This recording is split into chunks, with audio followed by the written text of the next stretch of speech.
I once sat across from a client who wanted to retire.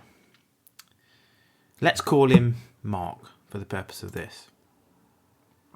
Now, I could have said something simple like, if you invest wisely, you can make 10% a year. It's logical, isn't it? It's practical.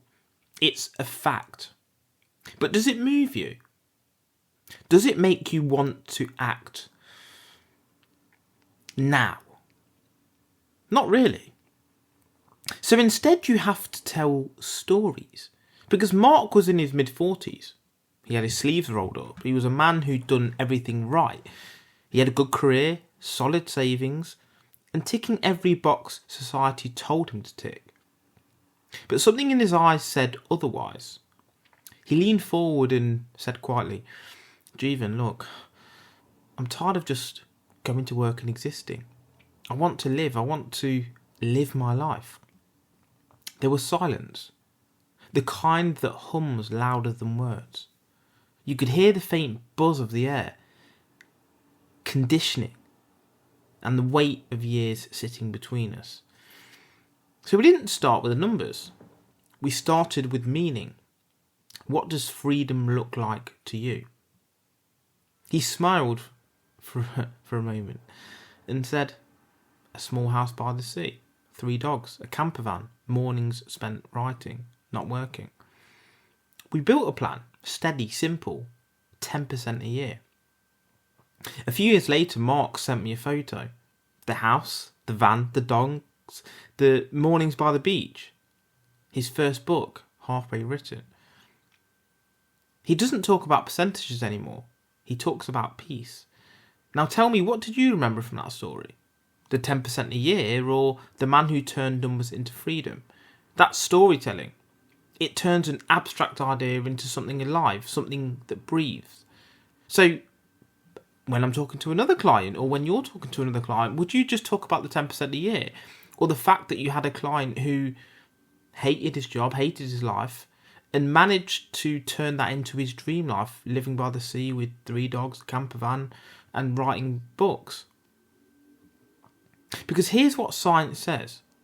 When you tell a story, your brain releases oxytocin, the empathy chemical. It literally synchronizes your brainwaves with the listeners. That's why the best leaders, speakers, all share the same skill. They make people feel. Facts inform the mind. Stories transform the heart, the emotions. And when the heart moves, the mind follows. Comedians tell stories. Big, important people tell stories about how they got to where they've got, or what it is that they're trying to build through a story. So close your eyes for a second. Imagine your life as a movie. You're the main character. What genre is it? Is it a comeback story, a journey of growth? Or have you been stuck in a tragedy, replaying the same chapter, waiting for someone else to finish writing it? Because here's the truth. The story you tell yourself also becomes the life you live.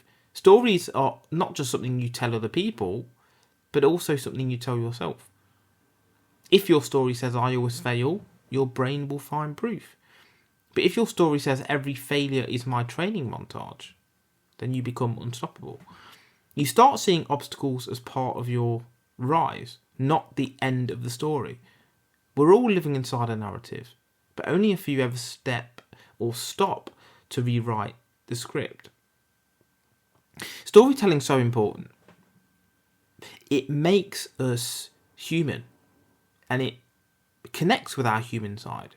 Why is it we love stories so much? Films, books, hearing someone down the pub talk about what it is that they did or do now, whether it was last week or 10 years ago, this amazing thing that happened to them. We're hooked, we're intrigued. We want to find out the end of the story. And we've talked about the Zeigarnik effect before. But stories are things that resonate. Not just, I made $1 million, the monetary part, I helped someone do that. No, it's a story behind it. The story is what makes it real. So let's talk about how to tell stories powerfully, because it can be a gift, but it's also an art. that you can learn. It's a skill. Because we need to start with emotion, not information. Don't lead with what's true. Lead with what's felt. Ask yourself, what emotion do I want the listener to experience? Hope, relief, curiosity. Adverts do this. Films do this. They are playing on your emotions. Because they paint pictures, not bullet points. They don't say he invested for 10 years. They say every Sunday morning he sat by the window, black coffee in hand, watching both his balance and his peace grow. You see the difference? It creates a visual. And it adds tension and release, because every story needs struggle. Without darkness, light doesn't move us. And it needs to be real. Perfection disconnects people, in fact. Truth connects them. You need to share the parts of the story that scared you, not just the parts that may impress others. Because actually, it's the bad stuff that makes stories so exciting. It's the thrillers. I mean, loads of women seem to love murder mysteries and murder documentaries. Why is that? Because it's a story that really capitulates emotion, or encompasses emotion, rather. Because emotion's important. And it's that roller coaster of emotions that really keep you hooked. If it's a boring story that John went to the shop, bought a packet of crisps and came home, how many people would really remember or want to read that? But when it's something complex, when it's something that has a full arc, not only a story arc, but arcs within each character, it grips you, and it's something that helps you remember and be able to tell other people rather than remembering facts and figures. And you can practice how to tell stories at work, in meetings with friends, at the pub. Don't just say what happened. Oh, I went to this competition and got gold. Oh, great, it's a fact.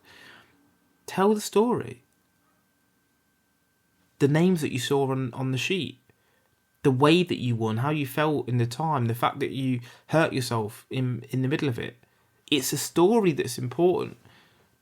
Because when you tell a story, the world stops to listen. We crave stories.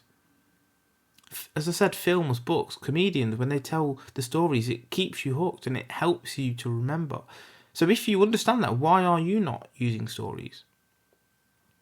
If you ever spoken to an insurance guy, they might say, well, get this insurance, it will give your family 250 grand when you die. Okay, that's not a story. You're selling an amount. What if it's, well, how would you like to leave something for your children when you're gone? Imagine you're not there anymore. They have the sadness of your death, but then they realise you'd still been the father that they always knew you were. You could still put them through education, university, get them in the house and fund their wedding.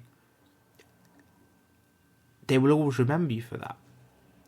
See how the emotion's different. The policy isn't just the money, it's the promise that life continues even after their death.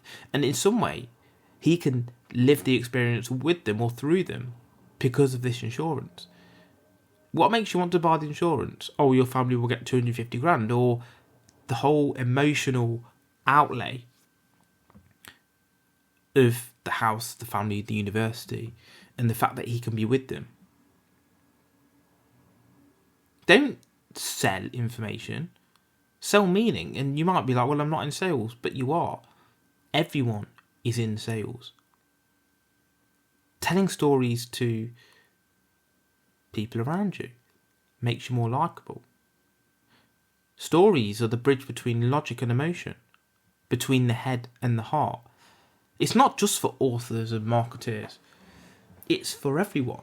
At work, it inspires your team. In sales, it sparks desire. In relationships, it builds deeper connection. And at the pub, it makes people laugh, listen, and remember you.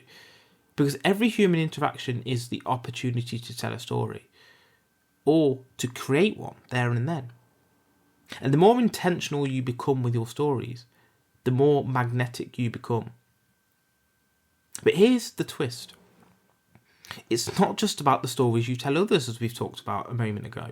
It's always also about the story you're telling yourself. So what's your story right now? Is it the story of someone waiting for luck, or someone who's building destiny brick by brick? Are you the person who says, I can't? Or the person who says, you just watch this? Because every day your subconscious is narrating your life. If you don't rewrite the script and create an exciting spectacle, it will keep repeating the same boring bullshit plot that's happening right now. But the moment you change your internal story, your external world starts to shift, because reality follows narrative. And here's the beautiful irony. This podcast is itself but a story. You've been living inside it for the last few minutes, imagining, feeling, reflecting, maybe even rethinking stories that you've heard before. That's the power of storytelling. It doesn't just inform you, it transforms you quietly from the inside out. So here's a challenge this week. Tell one story instead of giving a fact. When you think to yourself or hear yourself say something factual, put it into a story. Rewrite one story you've been telling yourself. Another challenge. Change I'm stuck to I'm preparing for the next chapter. And listen to someone else's story without interruption. You'll be amazed how gripped you are to it. And now that you know how important stories are, you'll start to realise that you probably wouldn't have listened if they were just talking shit the whole time. But because it's an intriguing story, you listen, you remember. It's not just communication, it's connection, it's creation, it's who we are. Because remember this, facts tell, stories sell. And the right story can change things forever. And if you've made it this far, you've just lived through one.